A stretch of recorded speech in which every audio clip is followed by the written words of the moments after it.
ఇది కథానిక.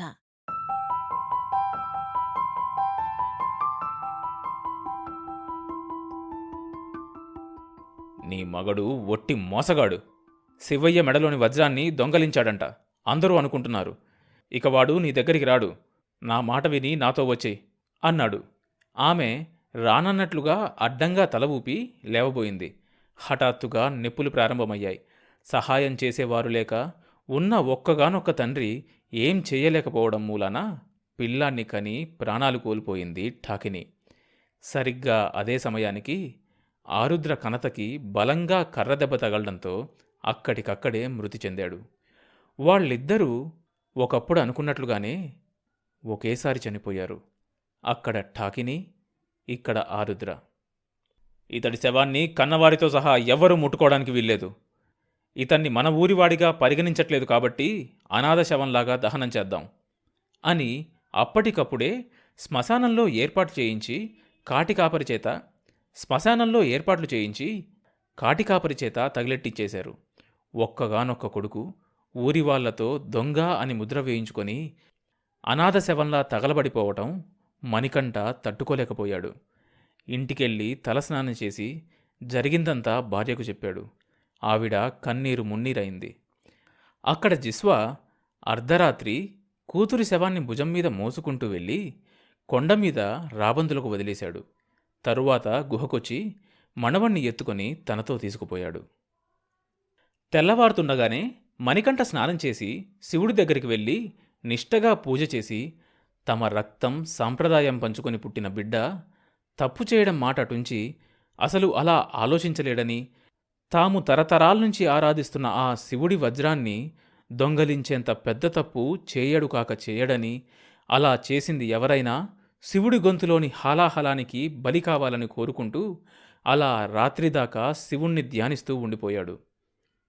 ఒకనాటి రాత్రి 11 వరకు బయట కార్యాలు ముగించుకొని ఇంటికి చేరి చడీ చప్పుడు కాకుండా బోషానం పెట్ట తెరిచి అందులోని దగదగలాడే ఆ వజ్రాన్ని తృప్తిగా చూసుకొని తనివి తీరక మెడలో వేసుకుని ఇంటి వెనుకగా ప్రవహించే నదిగట్టుకు వెళ్ళి స్నానం చేయసాగాడు చంద్రయ్య. అదే నదిలో చిన్నగా ఈదుకుంటూ రాసాగింది 6 అడుగుల నల్లత్రాచు. అసలే చీకటి, అందులోనూ నల్లత్రాచు. దాని శరీరం మీద చంద్రకిరణాలు పడి తలతలా మెరుస్తున్నా అవి నీటిమీద మెరుపుల్లాగానే ఉన్నాయి. అది సరాసరి చంద్రయ్య దగ్గరకు వచ్చి అతని ముఖంలోకి చూసింది. అప్పుడు చూశాడు త్రాచును, దాని పొడుగును. అతడి ఒళ్ళు జలధరించింది. తాను చేసిన తప్పేంటో స్పష్టంగా మనోయవనికపై కదలాడింది. శివుడికి ద్రోహం చేస్తే శివయ్య మెడలోని నాగు ఊరుకుంటుందా? చంద్రయ్యలో కాలి చిటికిన వేలి నుంచి మెదడులోని చిట్ట చివరి నరందాకా సర్రున పాకింది భయం. పాము ఒక్కసారిగా అంతెత్తున లేచి చంద్రయ్య నుదుటి మీద ఒకే ఒక్క కాటేసి ఈదుకుంటూ వెళ్ళిపోయింది. కాదు, మాయమైపోయింది. ఇంకో కాటు అవసరం లేదు. దాని విషం అంత శక్తివంతమైంది. చంద్రయ్య నోటి నుంచి నురగలు కక్కుతూ గిలగిల్లాడుతూ కొట్టుకుంటుంటే ఆ వజ్రహారం అతడి మెడ నుంచి విడివడి గంగమ్మ ఒడిలోకి చేరింది. మరుసటి రోజు సూర్యోదయానికి నీటిలో కొంత దూరం కొట్టుకుపోయి నదిలో ఉన్న ఓ పెద్ద రావి చెట్టు మొదలకు తట్టుకొని ఉన్న చంద్రయ్య శవాన్ని ఒడ్డుకు చేర్చారు ఊరివాళ్లు. అతడు చనిపోయిన విధానాన్ని చూసిన వాళ్లకు అతడు ఏదో పెద్ద అపచారం చేశాడన్నది అర్థమైంది. అది క్షణాల్లో ఊరంతా పాకిపోయింది. ఆ వార్త మణికంఠ వరకు వచ్చాక మణికంఠ లేచి శివుడికి మనస్ఫూర్తిగా దండం పెట్టుకొని సంతృప్తిగా ఇంటిదారి పట్టాడు. జిస్వా తన మనవుడికి ఉగ్గుపాలతో క్షుద్ర విద్యలు రంగరించిపోశాడు. ఆ పిల్లాడు 10 ఏళ్ల ప్రాయానికి వచ్చేసరికి అతడు క్షుద్ర విద్యల అభ్యాసంలో ఓ దశకు చేరుకున్నాడు. ఒకనాడు శ్మశానంలో కూర్చుని క్షుద్రపూజ చేస్తున్న జిస్వాను తెలియని వ్యాధితో నరకమనుభవించి మరణించిన తన తల్లిని ఖననం చేయడానికి వచ్చిన కొంతమంది చూశారు. జిస్వాకు కొద్ది దూరంలో తమకు శత్రువైన ఒక వ్యక్తి కూర్చొని ఉండడం గమనించారు. తమ తల్లి నరక సదృశ మరణానికి ఆ వ్యక్తి జిస్వాతో చేయిస్తున్న క్షుద్రపూజలే కారణమనుకుని కట్టలు తెంచుకున్న కోపంతో ఆ వ్యక్తిని జిస్వాను చెట్టుకు కట్టేసి పళ్ళుడగొట్టి కాల్చేశారు. జిస్వా చనిపోవడంతో ఆ పిల్లవాడు ఒంటరివాడైపోయాడు. ఎక్కడ పడితే అక్కడ తెగిన గాలిపటంలా తిరుగుతున్నాడు. ఒకనాడు శివుని పూజ చేసి ఇంటికి తిరిగొస్తున్న మణికంఠ ఆ పిల్లాన్ని చూశాడు. దబ్బపండు ఛాయలో ఉన్న గాలికి తిరుగుతున్నందున మట్టి మరకలు పడ్డ రత్నంలా ఉన్నాడు. తన కొడుకు ఆరుద్ర చనిపోయాడు కానీ లేకుంటే అంతటి మనవడుండేవాడు. ఎందుకో అతన్ని చూస్తే మణికంఠ మనసు లాగింది. బాబూ, నీ పేరేంటి? ఎవరి బిడ్డవు? ఆప్యాయంగా అడిగాడు.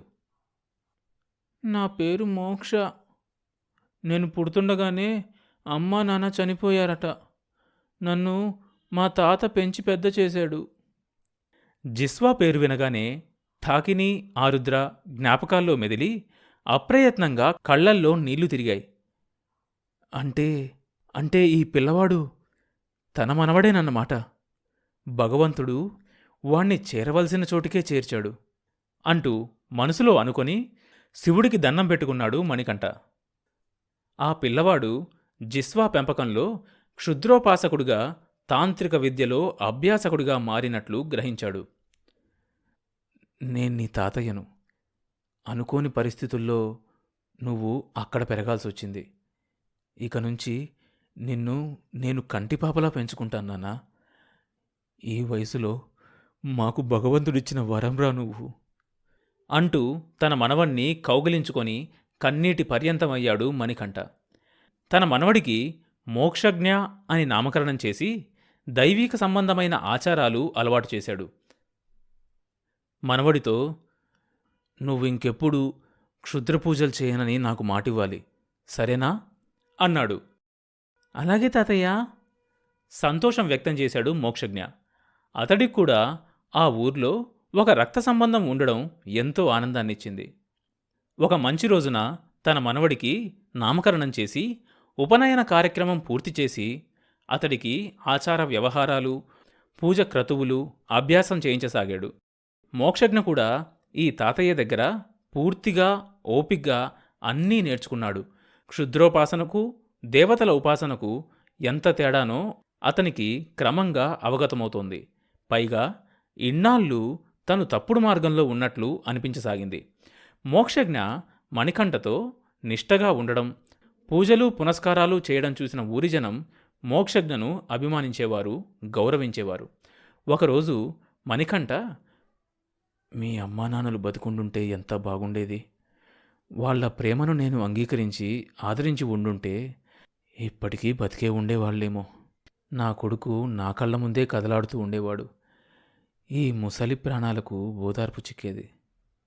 నా తప్పిదం వల్లేరా వాళ్ళు మరణించారు.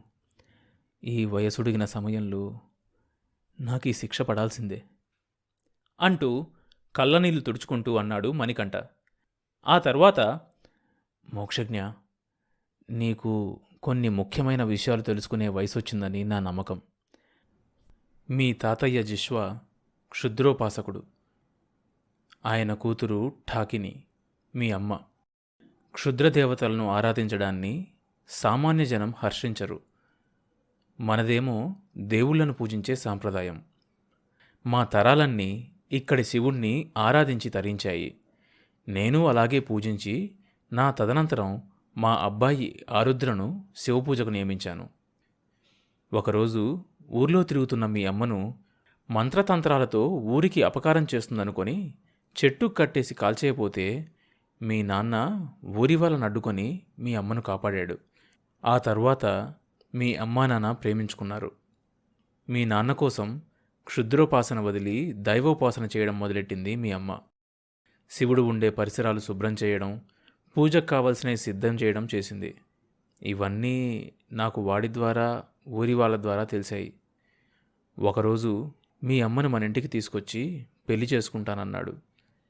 నేను సాంప్రదాయవాదిని, ఛాందసుణ్ణి. ఊర్లో వాళ్ళకి మంచి చెప్పి మార్గం చూపించవలసిన వాణ్ణి వాళ్ల పెళ్ళికి ఎలా ఒప్పుకుంటాను చెప్పు? కుదరదన్నాను. ఆ రోజు ఒప్పుకున్నా బాగుండేది. మీ ముగ్గురు ఆనందంగా ఉండేవారు. మీ నాన్న అభిమానవంతుడ్రా. ఆమెను తీసుకొని ఊరి చివరికి వెళ్ళిపోయాడు. ఆ తర్వాత వాడి మరణ వార్త వినాల్సి వచ్చింది అంటుంటే ఆయన కళ్ళు ధారాపాతంగా వర్షించాయి. కొద్దిసేపటి మౌనం తర్వాత, కొన్నాళ్లకు మీ అమ్మ కూడా చనిపోయినట్లు తెలిసింది అన్నాడు. ఊరుకో తాతయ్య, బాధపడకు. మన చేతుల్లో ఏం లేదు, అంతా రాత ప్రకారం జరుగుతుందంటావుగా. అవును నాన్న, నిజమే. జన్మ ఎత్తినందుకు కర్మలు చేయవలసిందే. అయినా ఇప్పుడు ఇవన్నీ నీకెందుకు చెప్తున్నానంటే, మీ అమ్మా నాన్నల చావు పగవాడికి కూడా రాకూడదురా. ఇంతవరకు వాళ్లకు పిండం కూడా పెట్టలేదు. వాళ్ల ఆత్మలు ఉత్తమగతులు పట్టకుండా గాల్లో క్షోభిస్తూ ఉండుంటాయి.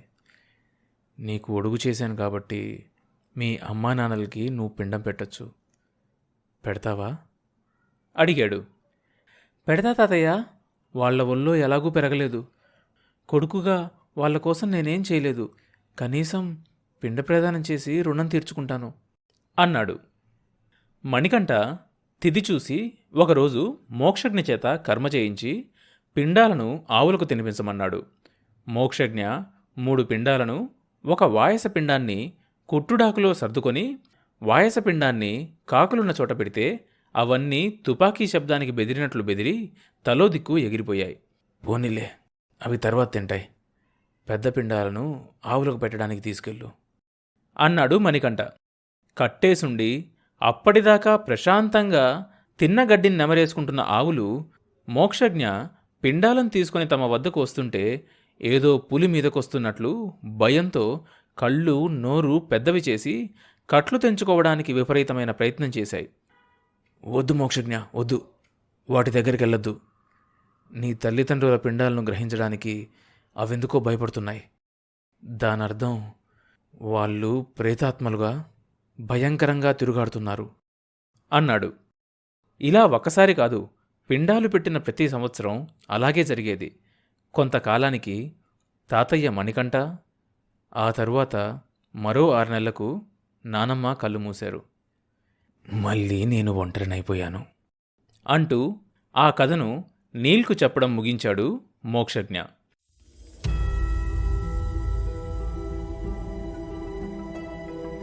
తరువాత ఏం జరిగిందో తెలియాలంటే నెక్స్ట్ ఎపిసోడ్ వినాల్సిందే. ప్రతి మంగళవారం మరియు గురువారం కథానికా మీడియా యూట్యూబ్ ఛానల్తో పాటుగా స్పాటిఫై, జియో సావన్ మరియు ఇతర పాడ్కాస్ట్ యాప్లలో ఈ షోని సబ్స్క్రైబ్ చేసుకొని వినొచ్చు.